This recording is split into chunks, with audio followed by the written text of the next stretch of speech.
জয় রাম, জয় গুরু। নমস্কার। গল্প কথায় রাম ঠাকুর চ্যানেলে সব বন্ধুদের স্বাগতম। বন্ধুরা, আমি গত পর্বে সুশীলা দিদির দ্বিতীয় স্বপ্নের কথা বলেছিলাম আপনাদেরকে। আজকে দ্বিতীয় স্বপ্নের কথা পড়ে শোনাচ্ছি। একটু সংক্ষেপেই বলতে হবে, তাহলে শুনুন। প্রথমবার ঠাকুরকে ওইভাবে স্বপ্নে দর্শন ও নাম পাবার পরও দিদির ঠাকুরকে শ্রীদেহে দর্শন করার ভাগ্য হয়নি। তবে তিনি ফটোতে ঠাকুরকে দেখেছিলেন, তাই স্বপ্নে ঠাকুরকে দেখলে চিনতে পারতেন। এবার স্থান সুশীলা দিদির মুগলটুলির বাড়ি। সুশীলা দিদি স্বপ্নে দেখলেন শ্রী শ্রী ঠাকুর শিলং ছবির মতো চেহারা নিয়ে মুগলটুলির বাড়িতে এসেছেন। শ্রী শ্রী ঠাকুর এসে বললেন, আমি যজ্ঞ করব। সুশীলা দিদি খুব অবাক হলেন এবং সঙ্গে সঙ্গে ভাবতে লাগলেন, শ্রী শ্রী ঠাকুর যজ্ঞ করবেন? তাহলে এত নিখুঁত বেলপাতা এখন কোথায় পাবো? শ্রী শ্রী ঠাকুর সমস্যার সমাধান করে মাত্র 28টা বেলপাতা ঠিক করে দিতে বললেন। সুশীলা দিদি প্রত্যেকটি বেলপাতাতে তুলসী পাতা, চন্দন, তিল, ফুলের পাপড়ি, দূর্বা দিয়ে সাজিয়ে ঠাকুরকে যজ্ঞ করার জন্য দিলেন। শ্রী শ্রী ঠাকুর যজ্ঞ সমাপন করলেন। ঠাকুর যজ্ঞ সমাপনান্তে সুশীলা দিদিদের দক্ষিণ ঘরের একটি চৌকিতে বসলেন। দিদির মা কলার মাথা কেটে ঠাকুরকে দুধ আর কলা নিবেদন করলেন।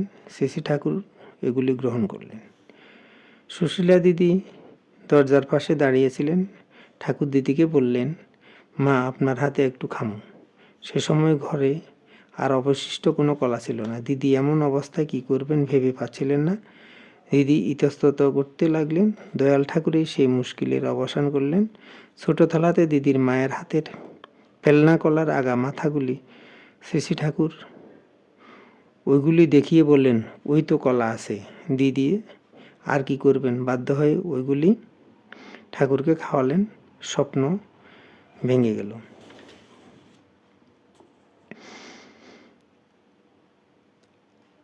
আজ এই পর্যন্তই বন্ধুরা। এখানে দ্বিতীয় স্বপ্নের পর বাস্তবে যে উনি ঠাকুর দর্শন করেছিলেন সে সম্পর্কে আগামী পর্বে আপনাদেরকে বলবো। এখন আমি একটি ঠাকুরের বাণী পাঠ করে আপনাদের শোনাচ্ছি।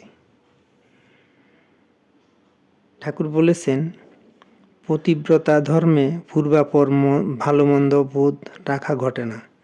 জগতে সকলেই ভালো মন্দ দুটি ভাব মাত্র। ইহাই দেবাসুরত্ব। জীবের উপর আধিপত্যে নিত্য নিযুক্ত হইয়া রহিয়াছে। সুখ দুঃখ মনেতে খেলে বলিয়াই আশঙ্কার উৎপন্ন হয়। তদ্বারাই ভয় অভয় প্রদানের প্রচলন হইয়া থাকে। এক কথায় দুঃখ পায়, অপর কথায় সুখ হয়। ইহা একই ভাব। ঘুমাইলে বোধ থাকে না, জাগিলে সকলই বোধ হয়। বোধ আর অবোধ একই। বন্ধুরা, আজ এ পর্যন্তই। আগামী দিন আবার শ্রী শ্রী ঠাকুর সম্পর্কে গল্প বাণী নিয়ে আপনাদের সাথে থাকব। বন্ধুরা, চ্যানেলটি যদি আপনাদের ভালো লেগে থাকে তাহলে বেশি বেশি করে সাবস্ক্রাইব করে চ্যানেলটির পাশে থাকবেন। লাইক, শেয়ার, কমেন্ট করবেন। ধন্যবাদ। ভালো থাকবেন। জয় গোবিন্দ। গুরু কৃপাই কেবলম।